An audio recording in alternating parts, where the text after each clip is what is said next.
الأنبياء والمرسلين سيدنا ومولانا أبي القاسم محمد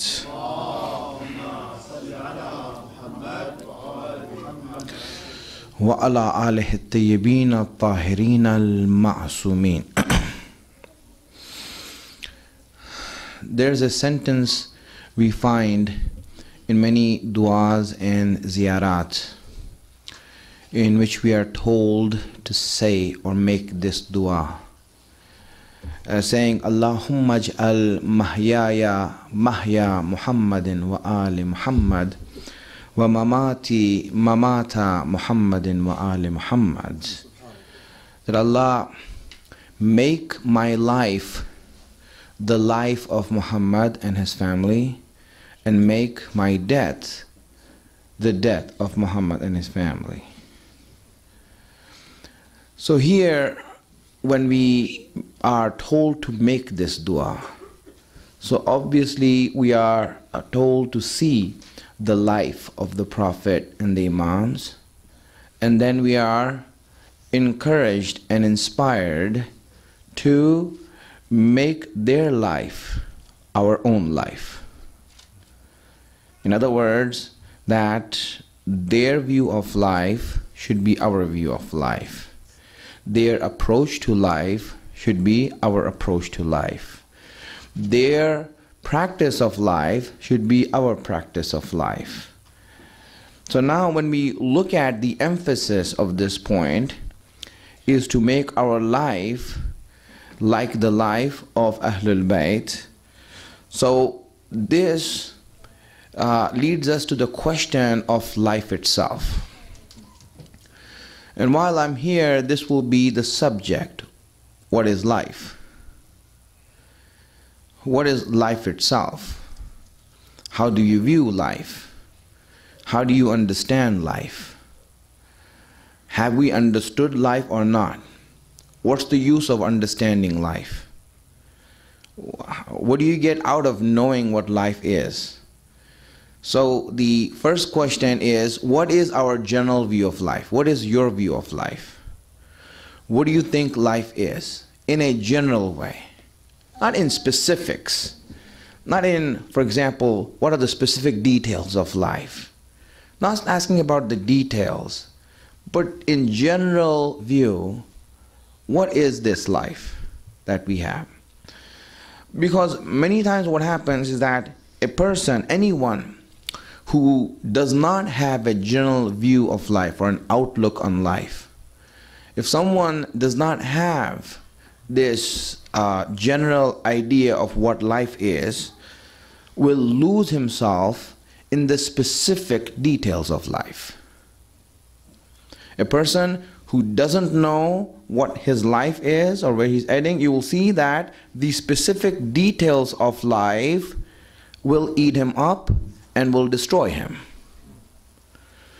A person who doesn't have a general view of life will be drowned in the specific details of life.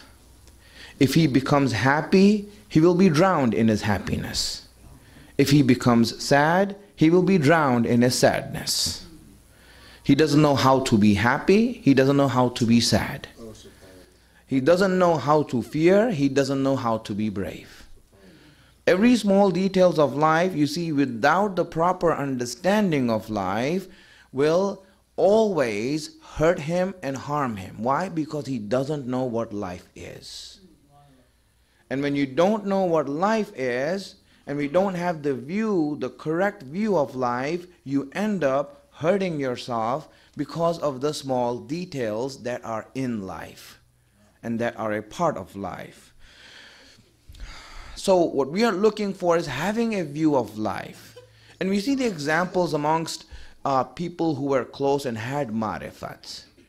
People who were close and had ma'rifat, you see that, for example, Salman Farsi. His view of life, what was his view of life? When you look at it, they asked him, so how come you're always in the same mood? Meaning that you're always just happy-go-lucky without any worries, without any hardships, and without any anxiety, anything like that in this, I mean, how does that happen? He says, La ubali kayfa asbahtu. He says, I don't worry how I wake up, where I wake up, I don't care. Where I sleep, I don't care. Wherever I find a place, I'll just sleep there. Where I wake up there. And that's why I don't, have any worries about life. You see, there's a general view of life that he has that is making him live it this way. See, the view that he has. The problems that we have, and I'm just giving you these ideas beforehand so that when we go into detail, then you will understand this, what I'm speaking about. Maybe right now it's just, for example, statements I'm making. But these statements, inshallah, will help us, later on, inshallah, and I'll explain them in detail as we go along with this subject. Right? Because this is one of the issues that we have, that people's problems in life is because they don't understand life.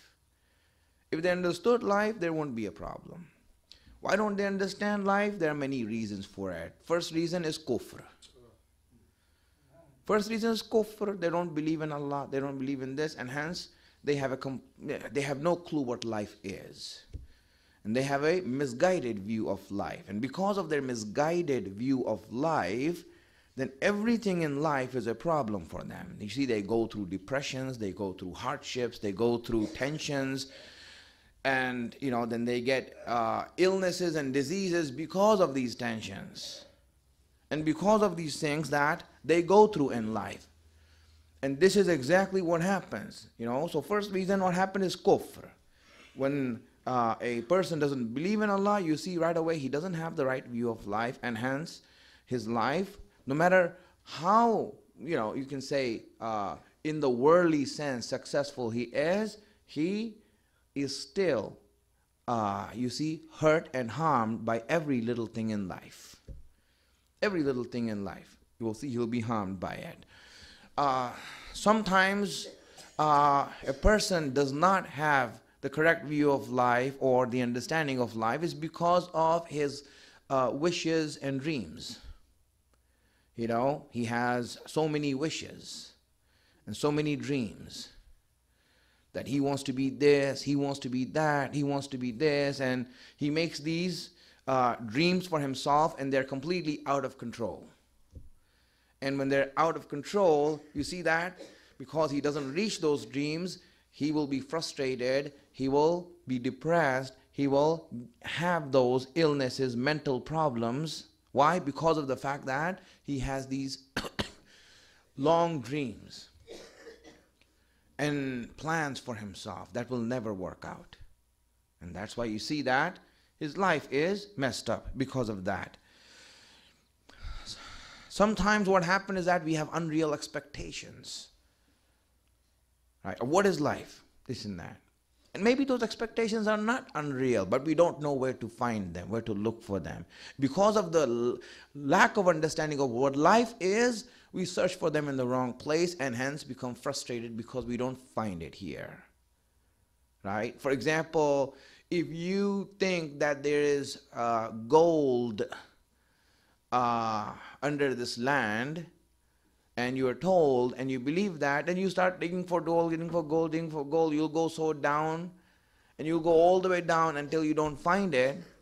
What happens? You get frustrated. It was never there in the first place. It was never there in the first place. So what happened is that a lot of us look for things in life that are not there because we don't know what life is. And hence we become frustrated and we become sick.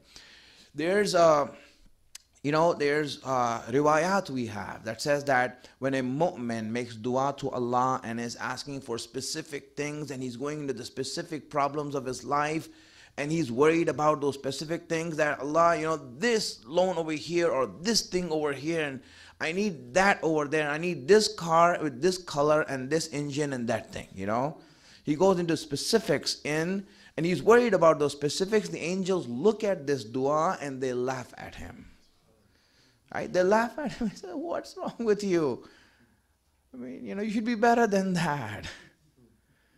What? You don't have an idea what life is? They laugh at them. This is why, because of the correct understanding of life, these duas are being made. These ideas are in their head because they don't have the correct understanding of life. So what is life? What is the view of life that you have? For example, Prophet Nuh. Prophet Nuh, when he was asked, what is life? His view of life. What is life? And you know that Nuh lived for 950 years. Right? 950 years he lived. And he was asked, what do you think of life? What is your view of life? And in his view, he replied back and said, life is like passing through a door. This is life. You see? 950 years for him was like passing through a door. That's all it was. You see, this is the view of life. So now the question comes, what is our view of life? What do you think about life itself? Salawat ala Muhammad wa ala Muhammad.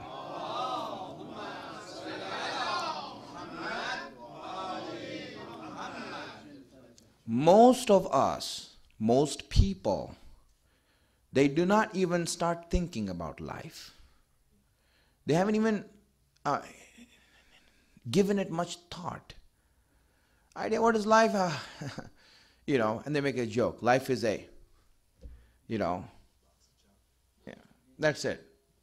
Right? Just make a joke, Have you actually sat down and thought about life itself? What is life? Most people don't do that. And you will see that whenever a person, anyone, starts to think about life, that's when he starts becoming a philosopher. You see? That's when he starts becoming a philosopher. He starts thinking, why this? The minute he starts thinking about life, you see that he starts to philosophize, think, look into it. You see, this is what happens. This is what life does to you. Just thinking of life. It makes you a philosopher. Everyone is a philosopher when they start thinking of life. When they don't start thinking about life, then it is just, something that they don't even know what's happening, and it's just a dream and an illusion that's going to pass by. That's it. This is what life is for them, right? So the first step, my friends, is to reach the correct view of life. If you don't have the correct view of life, the correct definition of life, then really, we do not know how to live this life. We will always be in trouble. We will always make the wrong decisions. We will always do the wrong things. We will always be frustrated. We will always be depressed. We will always be unhappy. This is the first step. What is the correct view of life? When you teach your children Islam, there is a proper method for it. We have that, a proper method of how you teach Islam to kids. That's why you see that these Sunday schools are failing. Sunday schools fail because we don't have the correct, proper method of teaching Islam, the way that it has been taught to us by Ahlul Bayt. How did they teach Islam? What is first, what is second, what is later? Right? What do you teach at the beginning? What do you teach at the end? This is where you see that in the first stage, right? What do you teach first? They say, we need to teach about Tawheed. Ahlul Bayt never did that. Ahlul Bayt never taught about Tawheed first to their children. Nor about Nabuwat, nor about Akhirat, or any of these issues. Imam Ali alayhi salam,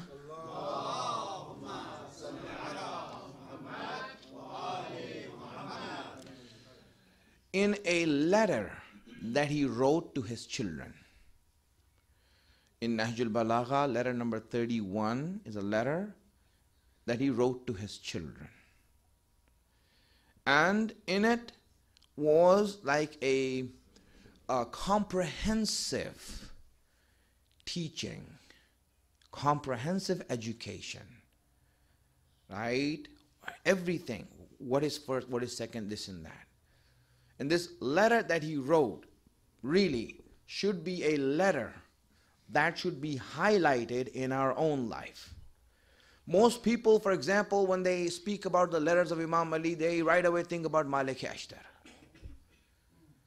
He says, why are you reading the letter about Maliki Ashtar for? That is for a specific group of people who are in charge, who are ruling, who are leaders. Imam Ali is advising Maliki Ashtar as he is sending him to become the governor of Egypt. So as a governor, what should you do? As a leader of the people, what should you do? How you should behave? You see, it's a specific letter. It's not applicable to everyone. It's not applicable to everyone. Right? Yes, the ideals are great and we should learn them. That's different. But it's a letter that's meant for specific people and that's it. It's not meant for everyone. Or for example, his sermon of Hammam, Khutbatul Hammam, when you see that, that is meant for those who are muttaqi. You know, what are the qualities of muttaqi people? You know, those who are, religious, this and that, how you should be, what is those, standards and those morals that you need to follow and this and that. Or average people, they're like looking up and, Allah, what is that? We don't even understand that. So it's meant for specific amount of people. But you see that if there's one, you can say letter or speech or writing of Imam Ali in Nahj al-Balagha that is meant for everyone, it is this letter that he wrote to his children. This is meant for everyone to read. It is applicable for everyone to read. What is it? And when you read that letter, when you see that letter, you see that the first 1/3 of the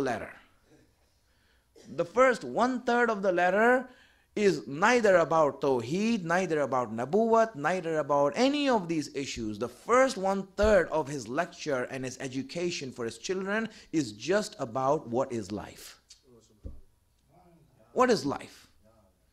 What are the principles of life? What are the principles by which you lead your life? How you understand your life? It's just about life. You see, the emphasis first is on life first. Why? Because if you do not understand what life is, then you will see that you will not be able to take advantage of any other thing. Tawheed is useful when you know what life is. Nabuwat is useful when you know what life is. Akhirat is useful when you know what life is. If you don't know what life is, then this is just a hobby for you. It's not real for you. This is a hobby for you. Islam is a hobby for you. For example, Islam is like, Saturday nights. Right? That is what it's going to end up to be. Why? Because we don't understand life. That's why having the correct view of life is the first step. Salawat ala Muhammad wa ala Muhammad.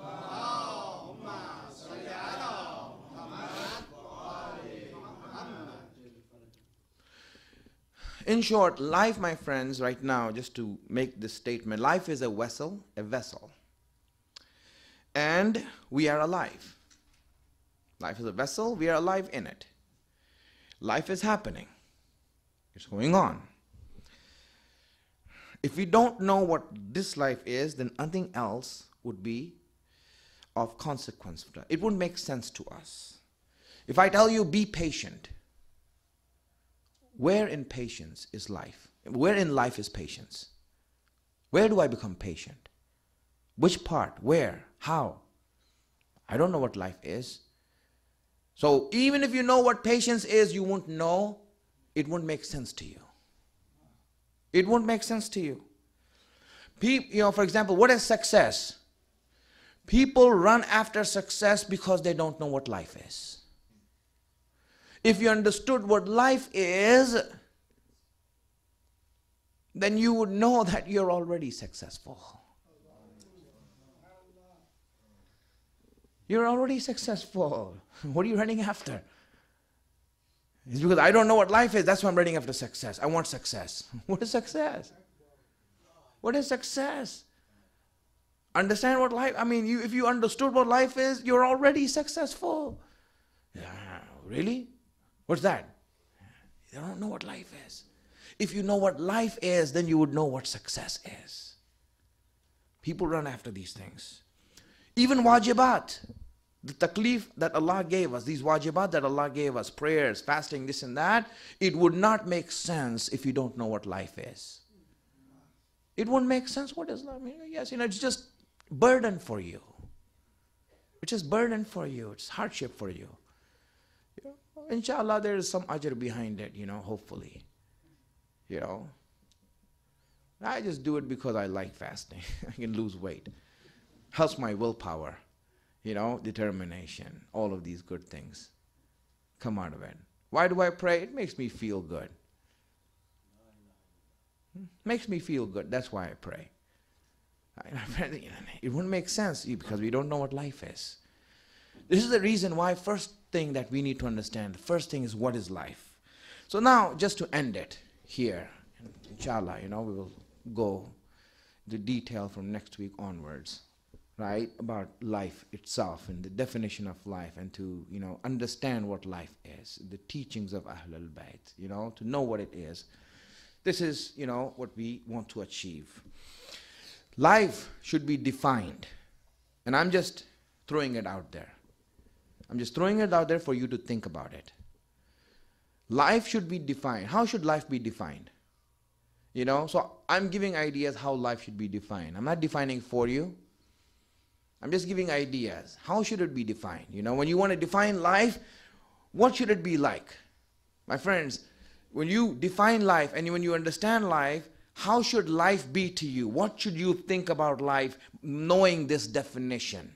So I'm not defining it for you again. I'm just giving ideas what the definition should be like. I think that first thing, really, the first thing that the definition of life should be like is that it should be defined in such a way for us that we appreciate it, that we are happy with it, that we are happy that, alhamdulillah, I'm alive. It should be defined in such a way. Right? Now, if life is defined to you in such a way that, man, this is a burden, why am I even alive? Why am I even alive, Obviously, just imagine that. If you were raised in a Wahhabi household, what would you think of life?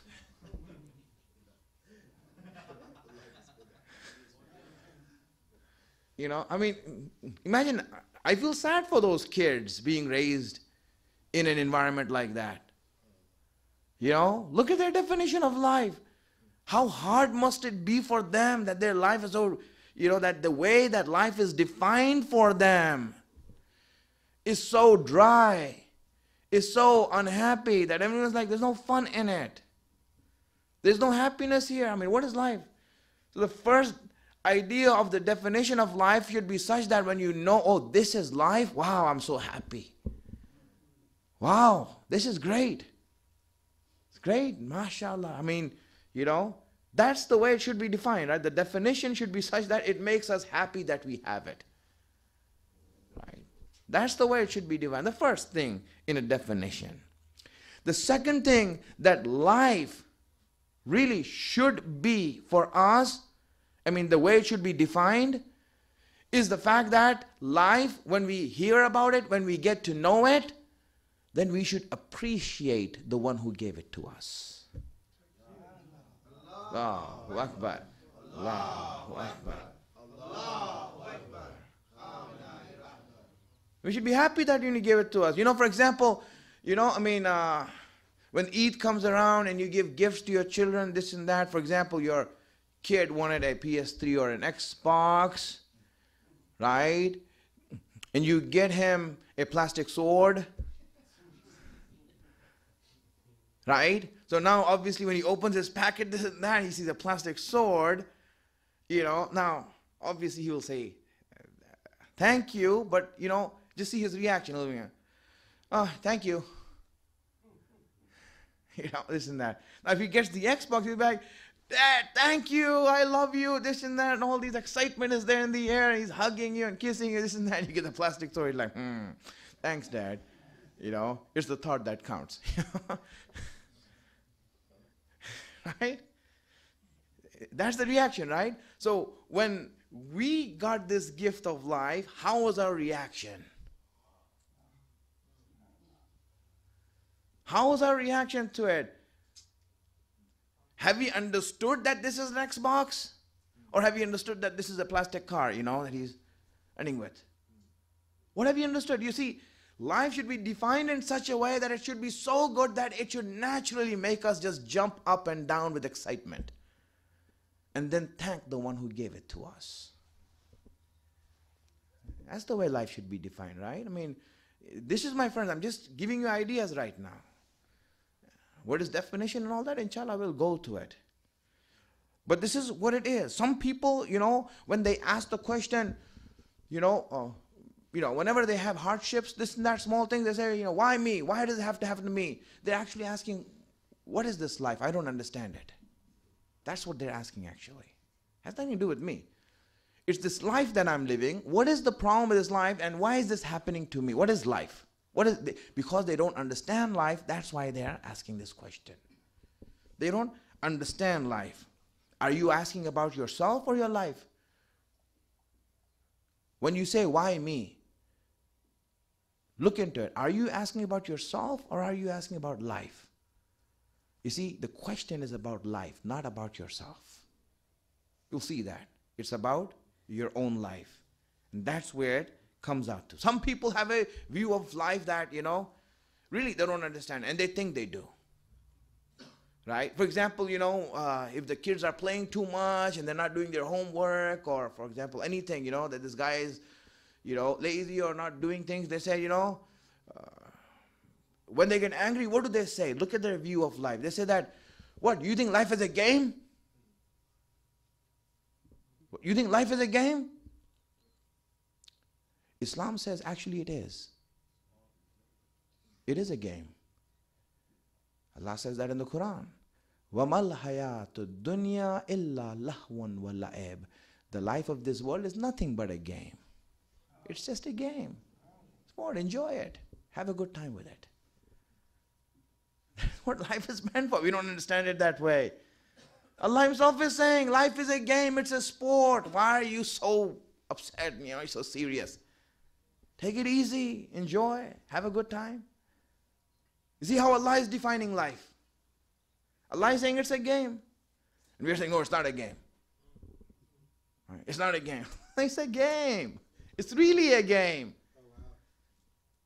When you look at the definition of life, Allah Himself says it's a game. Hadith says it's a game. It's a game. It's a sport. It's entertainment. That's what life is. Right? Do you think that Allah made your life dry and hard and hardship and this and that? No, He made your life fun and exciting and enjoyable. It's just that we haven't understood it. It's like a game that when you don't know how to play it, you leave it.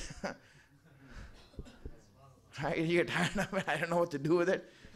Right? Life is just like that for us. A lot of people, because they don't understand it, they just leave it. It's boring, No, you don't understand it. It is exciting. Allah said it's exciting in Quran. It's love and love. It's excitement. It's entertainment. And we are here, all stuck up. My friends, why? Because we don't have the correct understanding of life. When we have the correct understanding of life, then you see our view changes on things. Then you see our idea of things change. Our outlook on every situation in life changes. When I'm saying life doesn't have, these type of problems and this and that, no, these problems are part of life. They're in life. It is brilliant, it is exciting, it is fun, it is entertaining with all the problems that it has. Really, what more problems can you face? Really, look at Imam Hussain, look at Karbala. Right? How many problems can you face that will equal to that? If you went through something like that, what would you say about life? What is your view of life? What is your view of this? Ibn Ziyad, he told, Allah has done this to you. It's ugly. Life is bad for you all. Right? He said, life is bad for you all. And Zainab said, Ma ra'aytu illa jamila. I didn't see anything but a beautiful thing.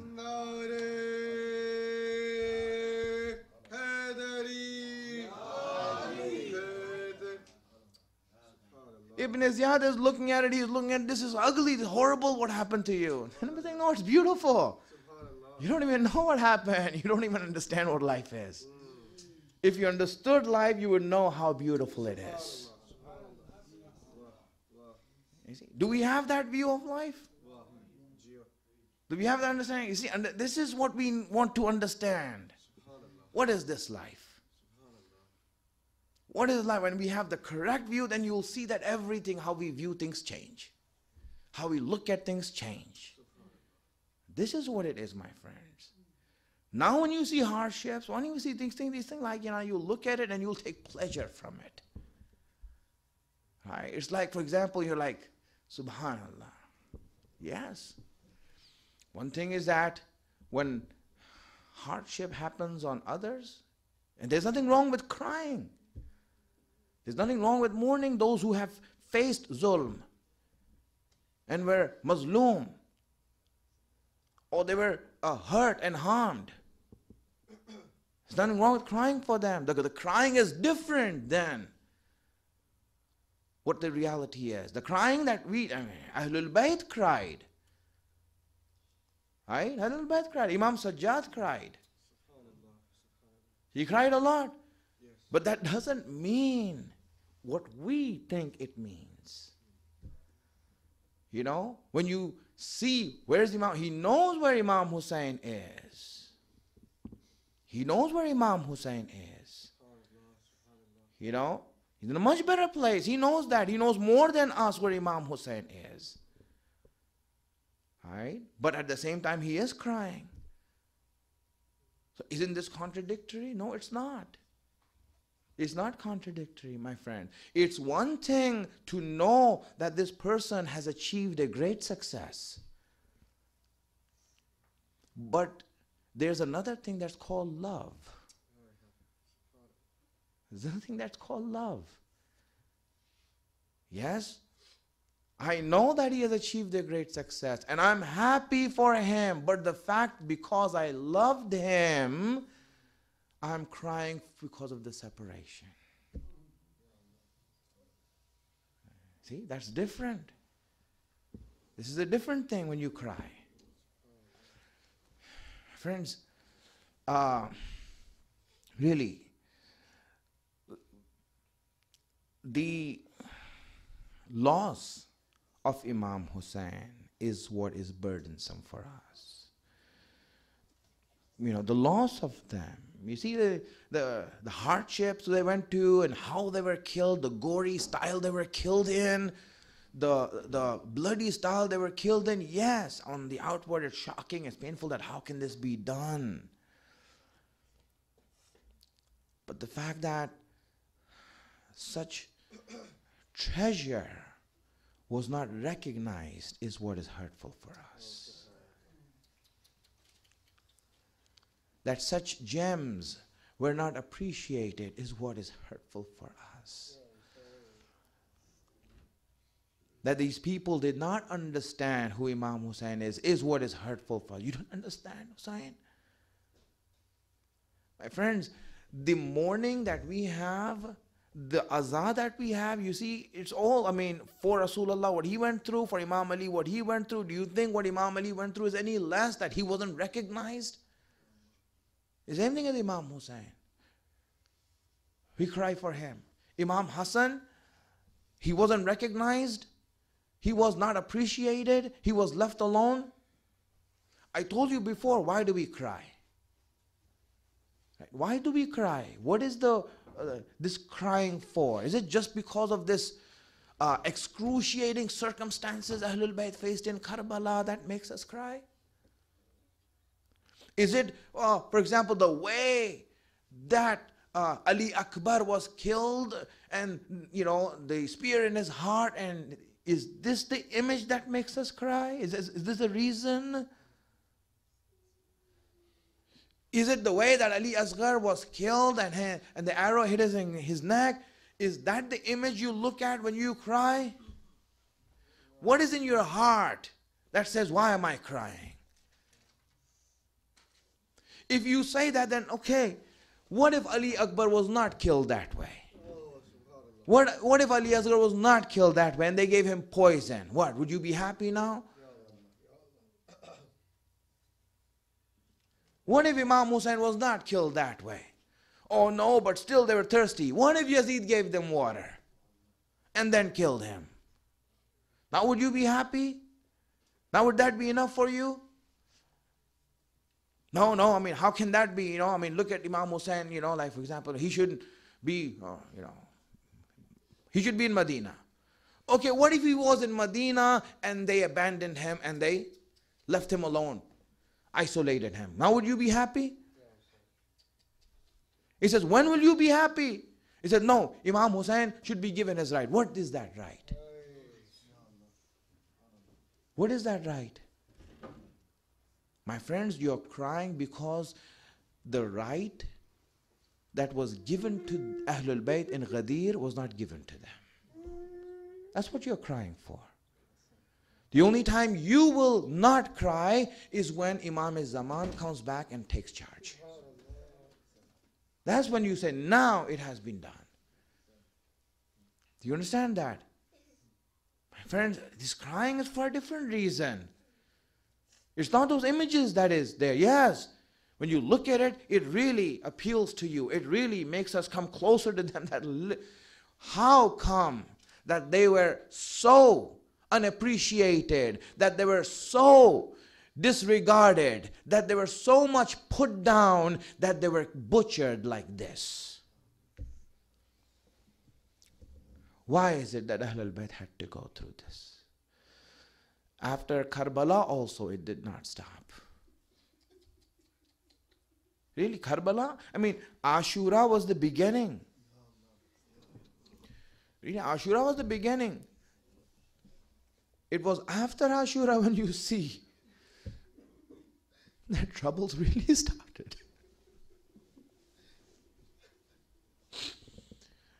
Really, they were started. But you know what? I just want to speak about Imam Sajjad. Because according to riwayat, tonight is also one of the night of his shahadat.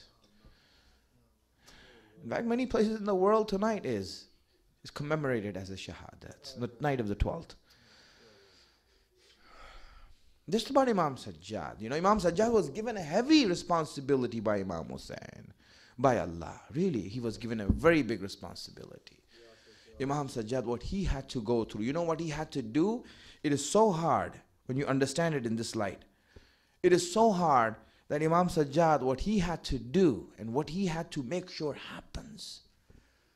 First of all, he had to make sure, this is Imam Sajjad I'm speaking about, he had to make sure that the izzat of Ahlul Bayt is maintained. The honor and respect of Ahlul Bayt is maintained.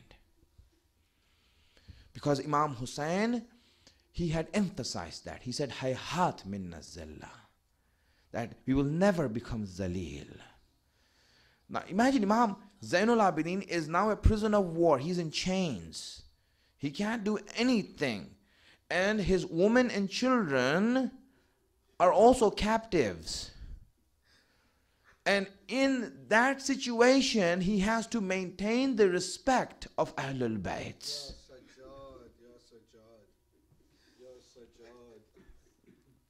There was a place before Karbala that Imam Hussein gave a speech to his family.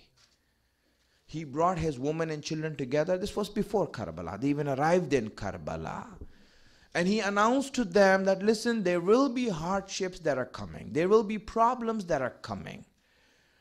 But then he advised them in this way. Listen to the words of Imam Hussein. He says, La tashku wa la taqulu bi alsanatikum ma yanqusu qadrakum.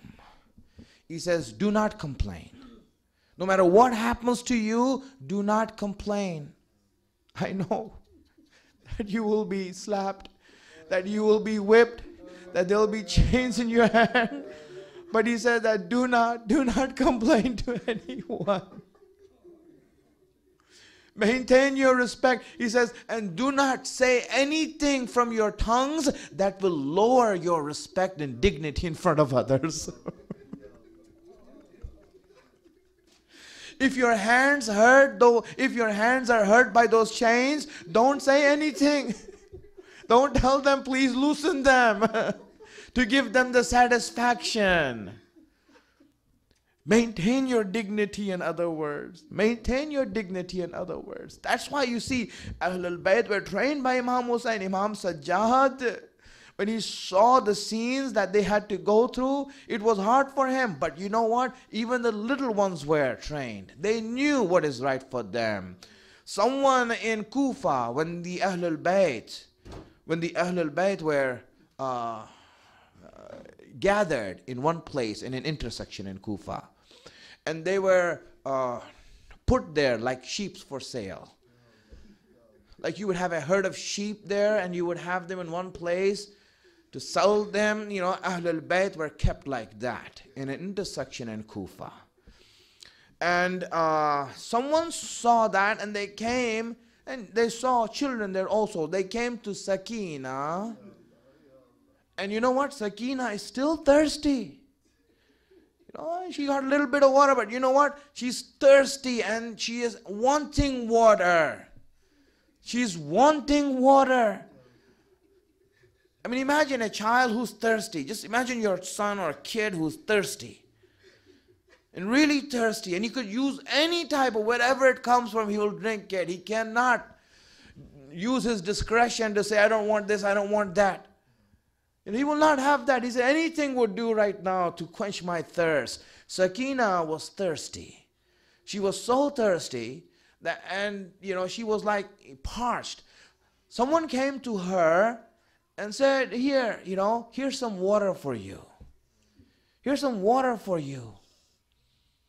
You know, and when, you know, she handed the water to her, but you know what? She didn't drink the water. She asked him, what is this that you're giving? He said, Sadaqah.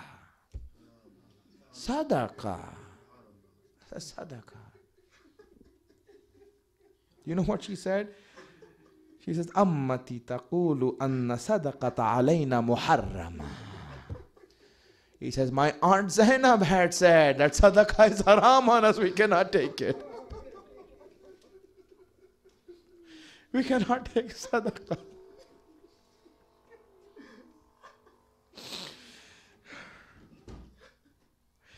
My friends, Imam Sajjad, he had to, first of all, maintain the izzat of Ahlul Bayt. At the same time, he had to make sure that the last light of Imamat is not killed, that he himself is not killed. That he himself is not killed. And this was hard for Imam Sajjad. One side he sees that these people are there and his hands are tied. His head is lowered. There's a neck brace on his neck that is cutting into his flesh. And all of this is not bothering. Even the thorns they threw on the way were not bothering Imam Sajjad. You know, when they threw the thorns on the way, it wasn't bothering Imam Sajjad. You know, every time he would spend on a thorn, it would pain. He also feels the pain when a thorn goes inside of him. And so many thorns went inside of him, he would be leaving tracks of blood and footprints in his blood. Imam Sajjad would go through that. That wasn't bothering him. What was bothering him were the women. You know, Imam Sajjad, he was looking down because, you know what? He was trying in every way to keep the people's eyes from watching the lady. Every way. If he looked up, he would attract attention. He didn't want to attract attention. And there you see that he would hide himself, not because he wouldn't face the situation, because he didn't want to attract more people to look at the ladies in the situation. What is going through Imam Sajjad? What is going through his heart? And then when they come to Kufa, they go inside of Kufa, and you know there was one person who was there who met Imam Sajjad afterwards, and he said, Imam Sajjad, he came to him and said, you know, you are the Imam of the time, but I was disappointed in you. I was disappointed in you, that I thought that you were brave, that you are from the children of Ali, and that you would stand up to these kuffar and these munafiqeen and these zalimeen. But you know, when I saw you in the court of Ibn Ziyad, when I saw you, how you behaved in the court of Ibn Ziyad, I was disappointed in you. I mean, Muslim Ibn Aqil came and he was brave. His chest was out and he would dare Ibn Ziyad, and he talked to him like a lion. He talked to him like a lion. But when you came in, you were meek. Your head was bowed. Your chest was inside. And your shoulders were bowed down as if you had lost everything. What kind of an entry was that? I thought you would be brave like that. Imam Sajjad said, you have done injustice to me. You have done injustice to me. When Muslim came and my cousin came, you didn't notice that he was alone and he had no one with him. But when I came, I had my aunts and my sisters with me. How would I get up? How would I speak? How would I dare and not attract the attention of the people towards the ladies? You see what was keeping me down?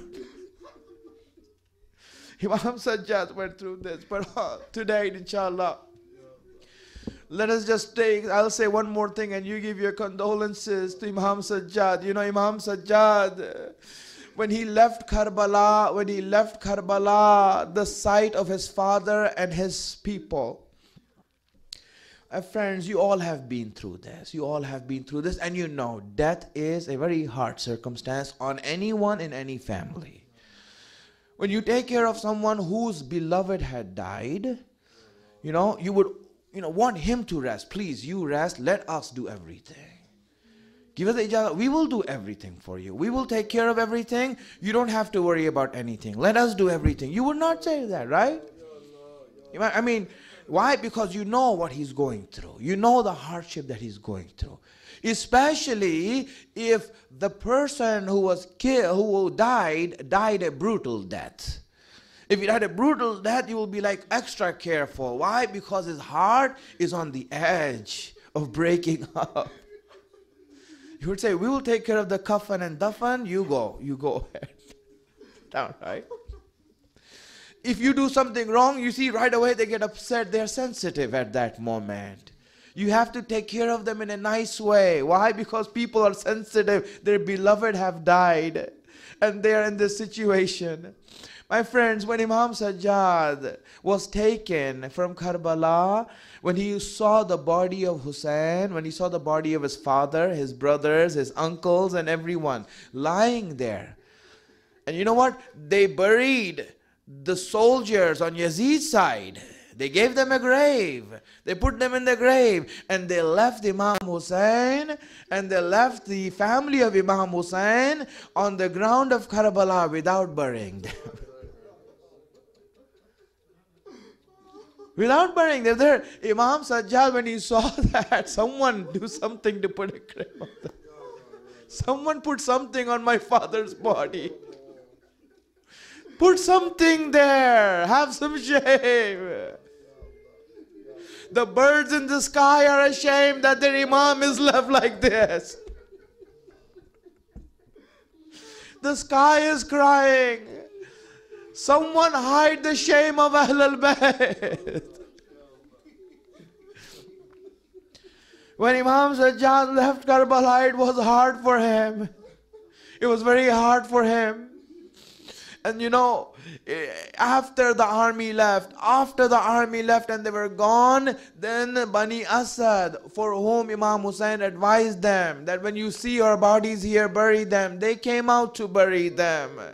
They came out to bury them. And when they were looking around, how would we bury these bodies? They didn't know. Why? Because there were no heads attached to their bodies.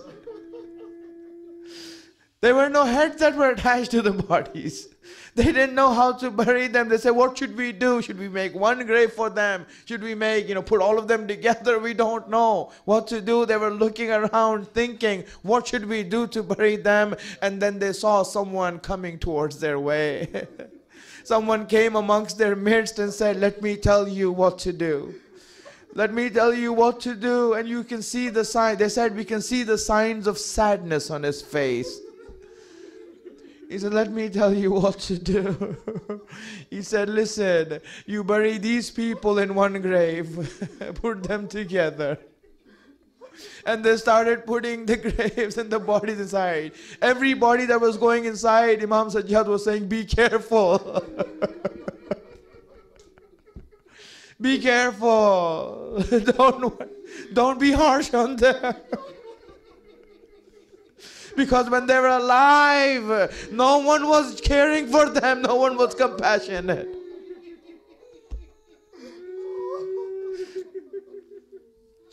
One grave was made. One grave was made. And then he said that, listen, this is the son of Hussein Akbar. And this is the body of his younger son, Asghar. Put them here, next to the feet of their... They put the bodies of this person here at this place. And they placed it there. And then they placed Imam Hussein. And they saw him cry so much on the body of Imam Hussein. They said, this is one thing. They put him there. And they're wondering, who is this young man? Who is this young man? Who is this young man? And then they said, okay, is this finished now? He says, no, there's one more that's left. You haven't noticed that. He said, where is that? We have to go by the river. We have to go by the river. That's where his body is lying down. They were like, were you here in the battle that you would know all this? How do you know that? You know, they were following behind him. They're following behind him. When they came to this body. That Imam Sajjad, he just fell on the body and started crying over the body. And when they made the grave for the body, you know what happened? Imam Sajjad, why he was crying so much? Because Imam Sajjad, every time he would talk to his uncle Abbas, every time he would talk to his uncle Abbas, he would look up to him because Abbas was very tall. Now that he saw his body, his body was cut into pieces. The only thing that remained was the middle of his body. He said, oh, my uncle, what have they done to you? What have they done to you?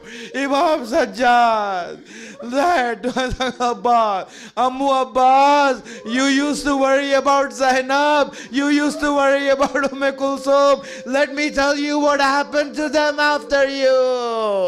Oh, their hands are tied in chains. They have been dragged through the streets.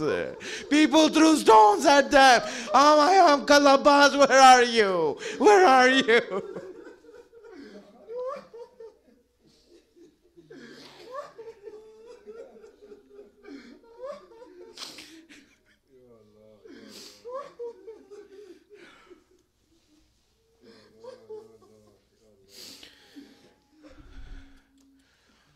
سيعلم الذين ظلموا أي منقلب ينقلبون. We ask Allah subhanahu wa ta'ala to give us the tawfiq, be on the right path. Give us the wisdom to understand His guidance. Oh Allah, we ask you, strengthen our hearts in the love of Ahlul Bayt. Oh Allah, we ask you, make our feet firm on the path of Ahlul Bayt. Oh Allah, we ask you to strengthen our arms to hold up the flag of Ahlul Bayt. Oh Allah, we ask you that our children who are here, we ask you to increase the love of Ahlul Bayt in their hearts. Oh Allah, we ask you that all the hardships that the mu'mineen are going through, that you help them to go through these hardships with sabr and with guidance. Oh Allah, we ask you that all the hardships that the mu'mineen are facing throughout the world, we ask you to give them relief And we ask you that all the hypocrites and the enemies of Islam who are plotting against Islam, we ask you to destroy them. Oh Allah, we ask you to hasten the reappearance of our Imam. Allah, we ask you to make us his helper when he comes. Wa akhiru da'wana alhamdulillahi rabbil alameen. Matam Hussain.